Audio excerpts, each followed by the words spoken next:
See you later, Alex. Now, if you're a teenager, hopefully you are enjoying a rest from school. But what if the only thing you ever wanted to do was to go to sleep? Chronic fatigue syndrome in childhood, or ME as it's also known, is the most common reason for long-term absence from school.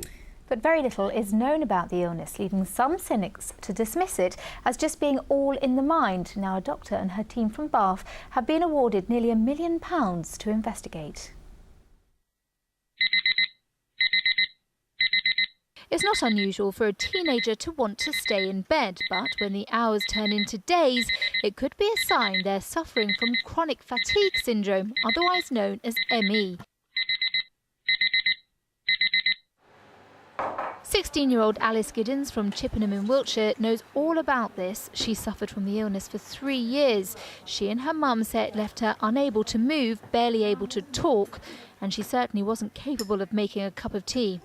I was having lots of days off school, and I just didn't feel myself at all.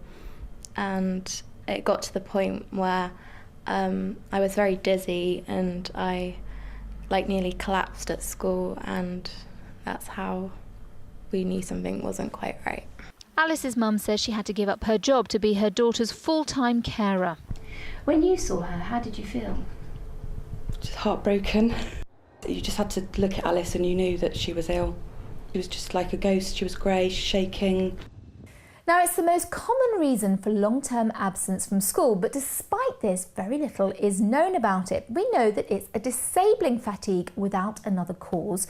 Symptoms include problems with concentration, dizziness and stomach aches, and we know that around 2% of children are affected by it. The mystery surrounding chronic fatigue syndrome has led to some cynics believing it is just normal teenage behaviour. That's according to Dr Esther Crawley. Her team at the Royal National Hospital for Rheumatic Disease in Bath has just been awarded nearly £1 million to research the condition. I think fatigue is common. If you look at secondary school children Alice's age, about 50% of them will feel tired if you ask them. However, in this illness, the tiredness actually stops you doing things. I mean, children might not want to go to school, but it's not normal for them to not go out and socialise, and it's not normal for them to go and do fun things. So children with chronic fatigue syndrome, they lose their life. They stop doing fun things as well as stop doing school.